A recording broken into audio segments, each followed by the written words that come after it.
Ethanol जो होता है C2H5OH होता है एथेनॉल, इसे इथाइल अल्कोहल कहा जाता है, इसका IUPAC नाम एथेनॉल हो जाता है। शराब बनाने के काम में यही आता है, शराब में भी इथेनॉल ही मिलाया गया रहता है। और जो हम लोग देखते होंगे सैनिटाइजर होता है, उसमें भी देखिएगा 70% इथेनॉल लिखा रहता है, सैनिटाइजर में भी इथेनॉल ही होता है। इसे फर्मेंटेशन यानी किण्वन विधि द्वारा बनाया जाता है और इसे पेट्रोल में क्या किया जाएगा, मिक्स कर दिया जाएगा। टारगेट है 20% को मिक्स करने का। अगर ये सक्सेस हो गया तो इसे बढ़ा के हम लोग 50% भी ले जा सकते हैं, लेकिन जब बढ़ाएंगे लोग तो उसके लिए हम लोगों को अपने इंजन में बदलाव करना पड़ेगा, क्योंकि अभी जो हमारी इंजन है वो कंप्लीट डीजल और पेट्रोल पे चलने के लिए डिजाइन की गई है। लेकिन जब हम लोग उसमें एथेनॉल मिलाएंगे तो इंजन में हल्का चेंजिंग करना पड़ेगा। ऐसे इंजन के लिए हम लोग फ्लेक्सिबल इंजन बनाते हैं और उसमें जो फ्यूल पड़ेगा फ्लेक्सी फ्यूल। तो भारत सरकार काफी सख्त निर्देश देने वाली है कंपनियों को कि उनको एक टाइमलाइन दे दिया जाएगा कि इसके बाद आपको फ्लेक्सी फ्यूल वाले इंजन यानी फ्लेक्स इंजन ही बनाने पड़ेंगे। याद कीजिए 2018 का जब समय था, 2017 में, 17 के लास्ट में सरकार ने कह दिया था, सुप्रीम कोर्ट ने आदेश दे दिया था कि अब BS3 की गाड़ियां नहीं चलेंगी, सब चलेंगी BS4।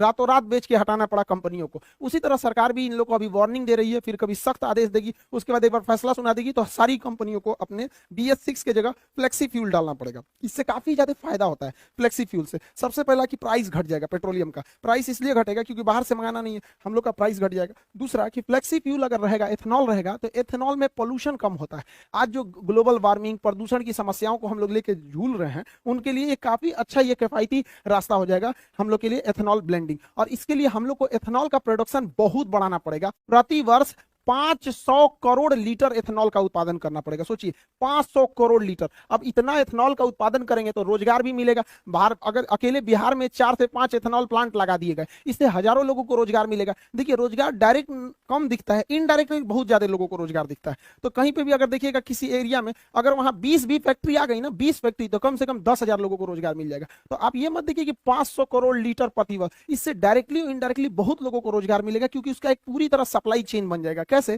कि एथेनॉल बनता कैसे है, अनाज को सड़ाकर, यानी जो हम अनाज फेंकते हैं ना उसी को सड़ा के एथेनॉल बना लिया जाता है। तो एक तो वेस्ट बचेगा हम लोग के यहाँ। दूसरा, इसे गन्ना से बनाया जा सकता है। चावल जो टूट जाता है बाजार में सस्ते दाम पर बिक जाता है, किसान का चावल टूट गया तो उसको खुद ही बन जाता है, तो उसी चावल को सड़ा के ये एथेनॉल बना लेता है। मक्का, मक्का जो है इसका कोई भाव नहीं मिलता है, 6 रुपए किलो किसान का मक्का सरकार को किसान बेचने के लिए मजबूर होता है, 6 रुपए किलो। अब उसको ना छुपाया कैसे जाता है, किसानों को बेवकूफ कैसे बनाया जाता है, तो सरकार कहती है हम 6 रुपया नहीं ना खरीद रहे हैं, हम 600 रुपया प्रति 100 केजी यानी प्रति क्विंटल खरीद रहे हैं। और जब हाल है भैया, तो 1 रुपया 6 रुपया ना किलो पड़ा, तो किसान को 100 रुपया का भाव कौन सी बताता है, 1 किलो का बताओ ना, आम आदमी को भी समझ में आता कि तब ना लोग सवाल उठाएंगे कि किसानों का इतना दुर्दशा क्यों है। आप सोचिए, आप एक ठो मक्का खरीदिएगा ना, एक ठो ठेला पे से, तो 5 रुपया 10 रुपया का मिलेगा, और किसान से 1 किलो खरीद लिया जाता है और बेचारा उसको कितना दिया, 6 रुपया किलो, मजबूर है। लेकिन जब इस मक्के का उपयोग किया जाएगा एथेनॉल बनाने में, तो किसान भी अपना बढ़िया दाम में बेचेगा यहाँ पर, क्योंकि इसका प्रोडक्शन होने लगेगा।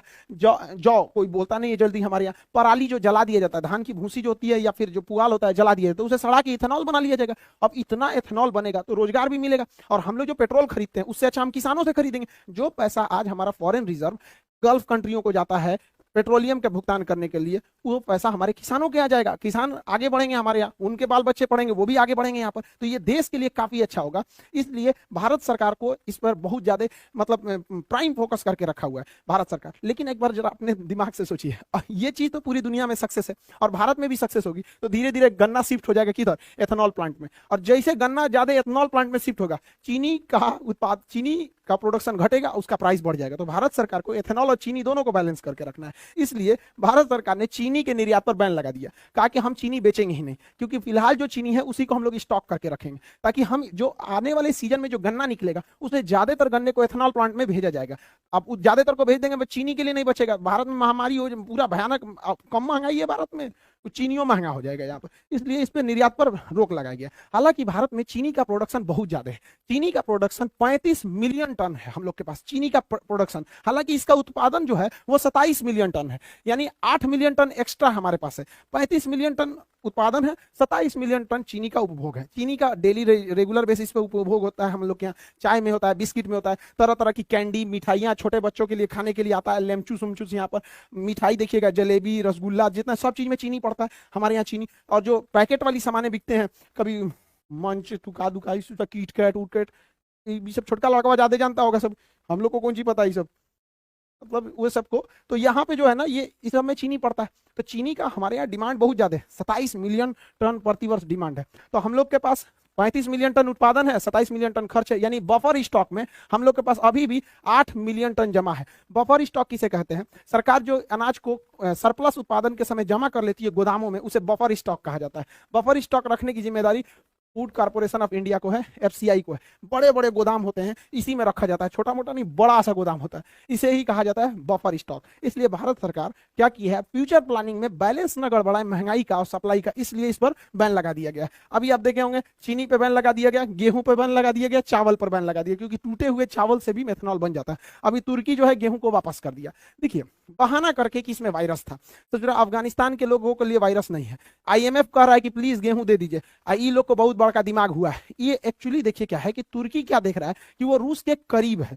तुर्की जो है वो अमेरिका को बैलेंस करके चल रहा है यूएसए को चिढ़ाने के लिए, क्योंकि तुर्की जो है रूस से सटा हुआ है और रूस के पास गेहूं की कोई दिक्कत नहीं है, और रूस के इस एरिया में, चेचन्या वाले एरिया में आराम से ट्रक से गेहूं आ सकता है तुर्की में। तो ये देख रहा है कि इसी बहाने हम तुर्की देख रहा है रूस से व्यापार बढ़ा लेंगे, और अपने आप को हीरो बनने के लिए भारत का गेहूं वापस कर दिया है। यही गलती किया था मलेशिया, यही गलती किया था इंडोनेशिया, पाम ऑयल को लेकर इनको घमंड हो गया था पाम ऑयल को। आज इनका पाम ऑयल कोई खरीद ही नहीं रहा है यहाँ पर, तो ये लोग कह रहे हैं कि पाम ऑयल खरीद लो। देखिए इंटरनेशनल रिलेशन में ईगो नहीं दिखाना चाहिए इनको, ज्यादा ईगो इनको महंगा पड़ जाएगा वहां पे। मत लो गेहूं, कौन मार, हम लोग के यहाँ गोदाम का कमी है। तो आप ये समझ गए होंगे कि एथेनॉल ब्लेंडिंग क्या है, फ्लेक्सी फ्यूल क्या है, और क्यों हम लोग इसको ज्यादा प्रमोट कर रहे हैं। ये अच्छा भी है, हमारे बचे हुए खाना या जो अनाज बर्बाद हो जाते हैं